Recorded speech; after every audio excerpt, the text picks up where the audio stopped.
Hi everyone. In last lecture we have studied about acid rain. हमने global pollution का acid rain topic complete कर लिया है. हमारा लास्ट टॉपिक बचा हुआ है ओजोन लेयर डिप्लीशन के बारे में.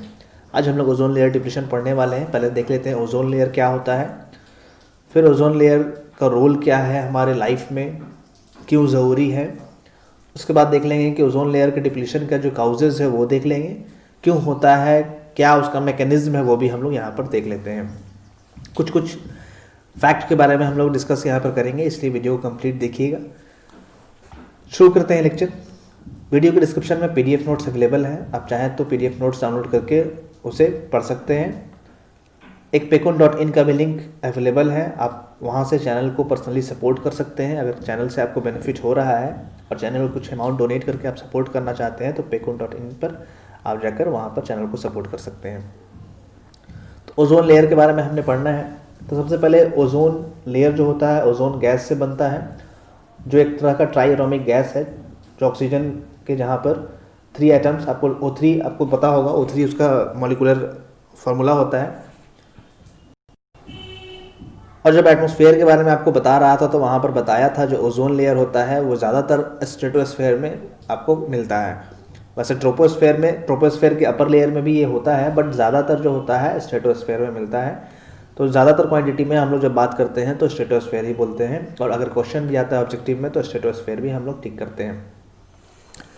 तो यहाँ पर हमने देखा ओजोन लेयर एक तरह का ट्राई एटॉमिक गैस है. ये आपको ज़्यादातर जो होता है स्ट्रेटोस्फेयर में मिलता है. हम लोग देख लेंगे ये ह्यूमन को रेडिएशन से प्रोटेक्ट करता है, तो इसलिए ये एक तरह का अम्ब्रेला का काम करता है. बट अगर ओजोन गैस का क्वांटिटी अर्थ के सरफेस पर या ग्राउंड पर ज़्यादा हो जाएगा तो ये एक तरह का डिफरेंट डिजीज़ भी, मतलब लंग्स से रिलेटेड डिजीज़ भी, लंग्स कैंसर भी क्रिएट कर सकता है. वो हमने वहाँ पर देखा था जब हम लोग फोटोकेमिकल स्मोक पढ़ रहे थे, तो वहाँ पर भी ओजोन गैस का फॉर्मेशन होता था. तो सेम ओजोन गैस अगर अपर लेयर में होगा, मतलब स्ट्रेटोस्फेयर में होगा, तो वो हमारे लिए बेनिफिशियल होता है, वो प्रोटेक्ट करता है. बट अगर लोअर लेयर में होगा, मतलब अगर हमारे सराउंडिंग में होगा, आसपास होगा, ग्राउंड सरफेस के पास होगा, तब क्या होगा, वो हम लोग अगर उसे इनहेल करते हैं तो वो लंग्स से रिलेटेड प्रॉब्लम क्रिएट करेगा. तो पॉइंट वाइज हम लोग डिस्कस कर लेते हैं. Ozone is a try atomic gas जिसका आपको फॉर्मूला होता है O3, which is found in the troposphere and stratosphere. Troposphere और स्ट्रेटोस्फेयर दोनों में मिलता है, बट ज़्यादातर जो क्वांटिटी होता है वो स्ट्रेटोस्फेयर में मिलता है. In the stratosphere most of the ozone can be found as the ozone layer at a height of 15 to 35 kilometre. मतलब ओजोन लेयर जो होता है, मतलब ओजोन जो होता है ज़्यादातर स्ट्रेटोस्फेयर में मिलता है, एक लेयर का फॉर्मेशन करता है जिसको हम लोग ओजोन लेयर बोलते हैं. और ये हाइट अप्रॉक्स जो होता है 15 to 35 किलोमीटर्स के अप्रॉक्स होता है. अब ट्रोपोस्फेयर में देख लेते हैं. ट्रोपोस्फेयर में ये क्या होता है, अपर लेयर में मिलता है. It is found in the upper layer. अब ट्रोपोस्फेयर का जो लेयर होता है वो अपर लेयर में ये मिलता है. In the upper layer of the atmosphere ozone gives umbrella like protection, but if it is closer to the earth surface it cause lungs cancer करता है. तो वही मैं अभी बता रहा था आप लोगों को, ये अगर स्ट्रेटोस्फेयर में होगा, मीन्स एटमॉस्फेयर के अपर लेयर में होगा, तब हमारे लिए एक तरह का अम्ब्रेला का काम करेगा, एक तरह का प्रोटेक्शन का काम करेगा, कि मतलब जो भी रेडिएशन सन से आ रहे हैं उनको ये प्रोटेक्ट करेगा. बट अगर अर्थ सरफेस के क्लोज में होगा तब क्या होगा, हम लोग इसको इनहेल करेंगे. इनहेल करने से क्या होगा, लंग्स में कैंसर भी क्रिएट करेगा. Respiratory disease, different type of disease create कर सकता है. आप लोगों को पता होगा ओजोन डे सेलिब्रेट किया जाता है, जो इंटरनेशनल ओजोन डे एक होता है जो 16 सितंबर को हर बार सेलिब्रेट किया जाता है. तो ये आपको कंपटीशन के एग्जाम पॉइंट ऑफ व्यू से काफ़ी ज़्यादा इंपॉर्टेंट है. ये पूछ लेता है, इसका थीम भी पूछ लेता है. तो 16 सितंबर को ये सेलिब्रेट किया जाता है एवरी ईयर. आपको ध्यान में रखना है, हो सकता है कि ऑब्जेक्टिव में पूछ ले, आपके एग्जाम में भी ऑब्जेक्टिव में पूछ लें. अब स्फीयर हम लोग देख लेते हैं. वैसे आप लोगों को ऑलरेडी पता है. यहाँ पर हम लोग देख लेते हैं, यहाँ पर स्ट्रेटोस्फेयर है, तो यहाँ पर एक लेयर का फॉर्मेशन किया. तो ओजोन लेयर आपको यहीं पर दिखाया गया है, क्योंकि ज़्यादा क्वांटिटी में ओजोन यहाँ पर मिलता है और लेयर का फॉर्मेशन करता है. तो ओजोन लेयर अगर बात किया जाएगा तो स्ट्रेटोस्फेयर में ही मिलता है. ओजोन गैस आपको ट्रोपोस्फेयर में मिल जाएगा, बट लेयर का फॉर्मेशन जो होता है वो स्ट्रेटोस्फेयर में ही मिलता है. तो यहाँ पर स्ट्रेटोस्फेयर में आपको शो किया गया है, यहाँ पर आपको दिखाया गया है एक तरह का ओजोन लेयर है. फिलहाल बाकी लेयर से हमें कोई मतलब नहीं है, फिलहाल हम लोगों को ओजोन लेयर के बारे में ही पढ़ना है. तो स्ट्रेटोस्फेयर में आपको यहाँ पर शो किया गया है, जो क्या करता है, सन से रेडिएशन जो आता है उसको प्रोटेक्ट करता है. वो आप लोग अभी आगे देखेंगे.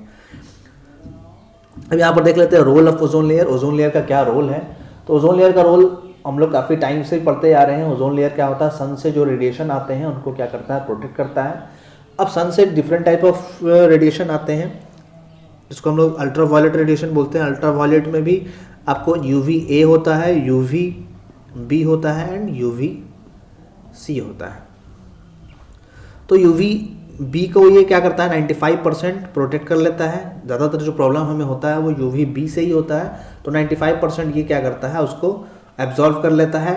UVC को कम्प्लीटली ये 100% एब्जॉर्व कर लेता है। और UVA जो होता है उससे उतना ज़्यादा डिजीज़ नहीं होता है, बहुत कम हार्मफुल होता है।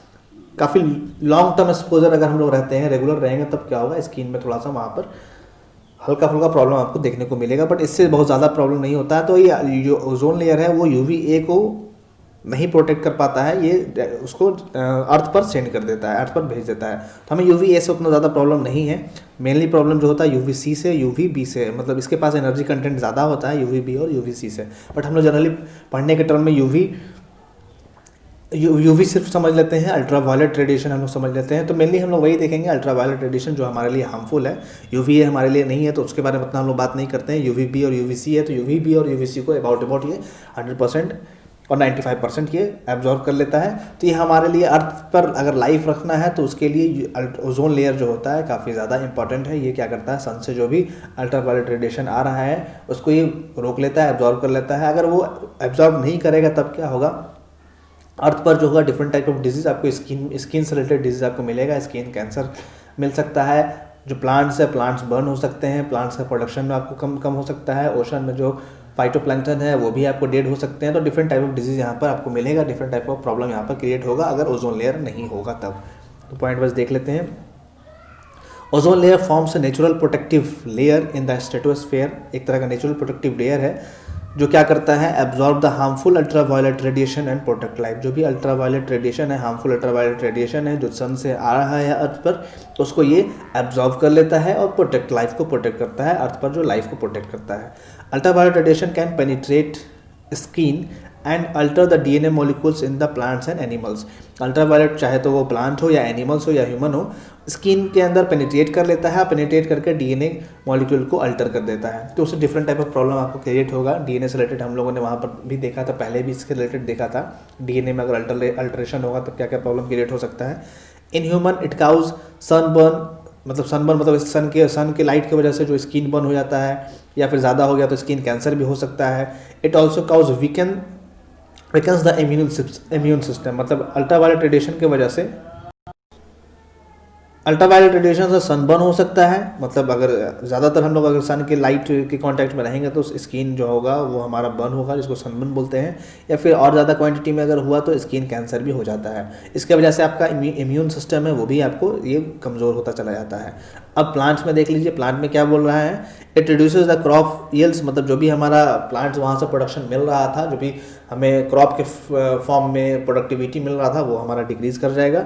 और ओशन प्लैंकटन, जो भी ओशन के अंदर है, जो भी समुद्र के अंदर जो प्लांट है, वाटर में रहता है, वो भी धीरे धीरे रिड्यूस होता चला जाएगा ड्यू टू आपको अल्ट्रावायलेट रेडिएशन की वजह से। तो ये क्या करता है, ओजोन लेयर उन सब रेडिएशन को प्रोटेक्ट करता है और अर्थ पर आने से रोकता है। अब देख लेते हैं कैसे करता है ये। यहाँ पर आपको नज़र आ रहा, जो मैं बता रहा था, UVA, UVB, UVC। तो यहाँ पर आपको ओजोन लेयर है, ये हमारा अर्थ है।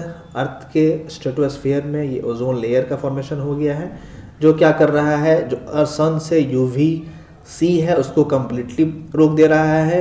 ये हमारा येलो कलर का UVB है, यहाँ पर आपको दिख रहा है UVB, अल्ट्रावायलेट B है, उसका अलग अलग नेम दिया गया है, UVA, UVB, UVC।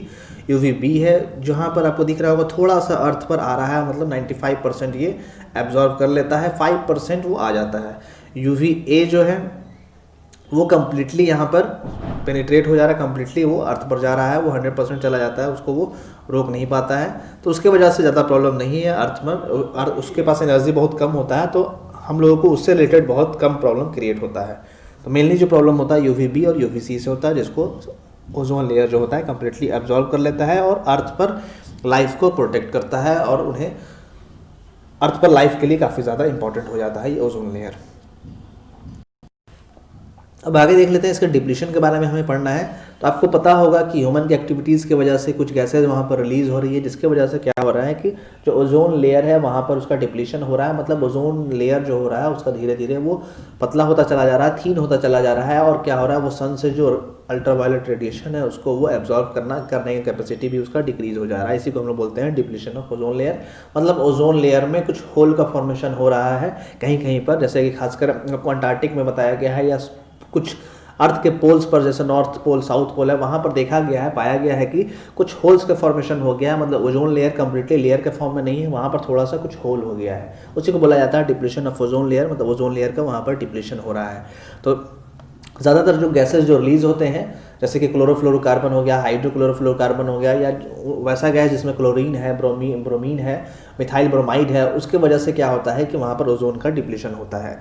तो ये सबसे फर्स्ट आपको 1970 के अप्रॉक्स देखा गया था कि जो पोल्स है वहाँ पर, अंटार्कटिक है वहाँ पर देखा गया था, तो उसके बाद फिर कुछ प्रोटोकॉल बनाया गया था, वहाँ पर फिर जो गैसेज रिलीज हो रहे हैं उनको फिर कम करने के लिए कुछ प्रोटोकॉल बताया गया था। तो आगे हम लोग उसके बारे में देख लेंगे, फिलहाल हम लोग डिप्लीशन के बारे में देखते हैं। तो इन जो डिप्लीशन हो रहा है वो कुछ गैसेज की वजह से हो रहा है, जैसा कि मैंने अभी नाम बताया आपको, हाइड्रोफ्लोरोकार्बन, क्लोरोफ्लोरोकार्बन, CFC जिसको बोलते हैं, फिर आपको कार्बन टेट्राक्लोराइड हो गया, मिथाइल ब्रोमाइड हो गया, इन सब गैसेज की वजह से हो रहा है। तो इन गैसेज को हम लोग बोल देते हैं ओजोन डिप्लीटिंग सब्सटेंसेस बोलते हैं, जिसको शॉर्ट में ODS बोलते हैं। ओजोन डिप्लीटिंग सब्सटेंसेस बोलते हैं, जिसको हम लोग शॉर्ट में ODS बोल देते हैं, कि ये इनके वजह से जो ओजोन लेयर का डिप्लीशन हो रहा है वो ओजोन डिप्लीटिंग सब्सटेंसेस की वजह से हो रहा है, जिसमें कि आपको क्लोरोफ्लोरोकार्बन है, CCl4 है, मिथाइल ब्रोमाइड है, कार्बन टेट्राक्लोराइड है, ये कार्बन टेट्राक्लोराइड हो गया, क्लोरोफ्लोरोकार्बन हो गया, क्लोरोफ्लोरोकार्बन, कार्बन टेट्राक्लोराइड, इस टाइप से कुछ गैसेस है। तो हम लोग देख लेते हैं point wise. Ozone is an unstable gas, it keeps getting destroyed and regenerated. Ozone जो होता है वो स्टेबल फॉर्म में नहीं होता, अनस्टेबल होता है, और ये जनरेट होते रहता है, डिस्ट्रॉय होते रहता है हमेशा। अब ह्यूमन एक्टिविटीज़ कुछ हो रहा है, उसके वजह से कुछ गैसेज रिलीज हो रहे हैं, जैसे कि वो सब गैसेज हैं आपको, वो सब गैसेज पहले देख लेते हैं। क्लोरोफ्लोरोकार्बन हो गया, हाइड्रोक्लोरोफ्लोरोकार्बन हो गया, कार्बन टेट्राक्लोराइड हो गया, अब कार्बन टेट्राक्लोराइड हो गया, मिथाइल ब्रोमाइड हो गया, इन सब के वजह से और भी गैसेज हैं, इन सब की वजह से क्या हो रहा है, that causes depletion of ozone, जिसकी वजह से ओजोन लेयर का डिप्लीशन हो रहा है। तो ये सब जो गैसेज रिलीज हो रहे हैं, इन सब गैसेज को क्या बोला जाता है, ओजोन डिप्लीटिंग सब्सटेंसेस, जिसको शॉर्ट में हम लोग ODS बोल देते हैं। तो ह्यूमन एक्टिविटीज़ की वजह से क्या हो रहा है, कुछ गैसेस निकल रहे हैं, जैसे कि हम लोग रेफ्रिजरेटर यूज़ करते हैं, उसमें रेफ्रिजरेटर में रेफ्रिजरेंट यूज़ करते थे पहले, तो पहले वाले रेफ्रिजरेंट में क्लोरीन का क्वांटिटी ज़्यादा होता था, जिसके वजह से आपको एटमॉस्फेयर में क्लोरोफ्लोरोकार्बन का फॉर्मेशन ज़्यादा होता था, तो वहाँ पर आपको ओजोन लेयर का डिप्लीशन भी ज़्यादा होता था। धीरे धीरे क्या किया जा रहा है, रेफ्रिजरेंट में भी हम लोग कोशिश कर रहे हैं क्लोरीन का क्वांटिटी कम हो, इसलिए आपको R134 रेफ्रिजरेंट यूज़ करने लगे हैं, जिसको हम लोग इको फ्रेंडली रेफ्रिजरेंट भी बोलते हैं। आजकल और ज़्यादा रेफ्रिजरेंट अलग अलग हो गया है, R44 रेफ्रिजरेंट होने लगा है, पहले हम लोग R112 यूज़ करते थे। तो ये सब रेफ्रिजरेंट का है। फिर एरोसोल कुछ होता है, बहुत सारी चीज़ें होती हैं जिससे कि कुछ ODS रिलीज होता है, मतलब ओजोन डिप्लीटिंग सब्सटेंसेस रिलीज होता है। बहुत सारी ऐसी एक्टिविटीज़ है जहाँ पर ODS रिलीज होता है, ओजोन डिप्लीटिंग सब्सटेंसेस रिलीज होता है, जिसके वजह से ओजोन लेयर का डिप्लीशन होता है। अब ये डिप्लीशन कैसे होता है वो हम लोग मैकेनिज्म में पढ़ेंगे, इसके बाद पढ़ने वाले हैं। अभी फिलहाल हम लोग यहाँ पर देख रहे हैं किसके वजह से होता है, वो हम लोग यहाँ पर देख लिए हैं। तो हम लोग देख लिए, लास्ट पॉइंट देख लेते हैं। These substances are known as ozone depleting substances and have variety of chemical elements, chlorine, fluorine, bromine, carbon and hydrogen. और इन सब जो गैसेज जो ओजोन डिप्लीटिंग सब्सटेंसेस है, इनके पास कुछ वैरायटी ऑफ एलिमेंट्स होते हैं, जैसे कि क्लोरीन हो जाता है उनके पास, फ्लोरीन होता है, ब्रोमीन होता है, कार्बन होता है, हाइड्रोजन होता है, ये सब उनके पास कुछ एलिमेंट्स अवेलेबल होते हैं जो भी ODS सब्सटेंसेस होते हैं।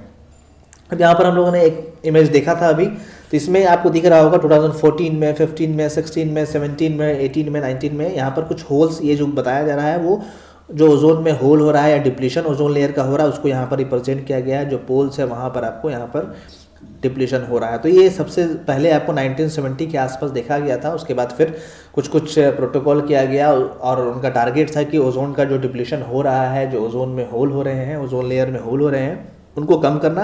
तो धीरे धीरे कम किया भी गया है, बहुत सारे ऐसे प्रोटोकॉल किए गए हैं ज़रिए क्या किया गया है, ओजोन का डिप्लीशन थोड़ा थोड़ा कम कर दिया गया है। मतलब ओजोन में जो हम लोग ओडीएस, जो हम लोग एटमॉस्फेयर में ओडीएस रिलीज कर रहे हैं, उनका क्वांटिटी को कम कर दिया गया है, जिससे कि ओजोन का जो होल था वो धीरे धीरे थोड़ा सा पहले के कंपेरिजन में थोड़ा सा डिक्रीज हुआ था, फिर धीरे धीरे तो हो सकता है वो बढ़ेगा ही, जैसे जैसे बिकॉज हम लोग पॉल्यूशन गैसेज ज़्यादा रिलीज होने लगेगी धीरे धीरे, तो वो धीरे धीरे हो सकता है बढ़ जाए। फिर भी बहुत सारे स्टेप्स लिए जा रहे हैं जिससे की वजह से ओजोन लेयर का डिप्लीशन कम हो रहा है। तो ये सब आपको कुछ अलग अलग ईयर्स में दिखाया गया है कि यहाँ पर पोल्स पर क्या क्या फॉर्मेशन हुआ है, किस टाइप का यहाँ पर दिख रहा है ओजोन होल जो है, कैसा वो दिख रहा है, ऐसा करके कुछ दिखाया गया है आपको।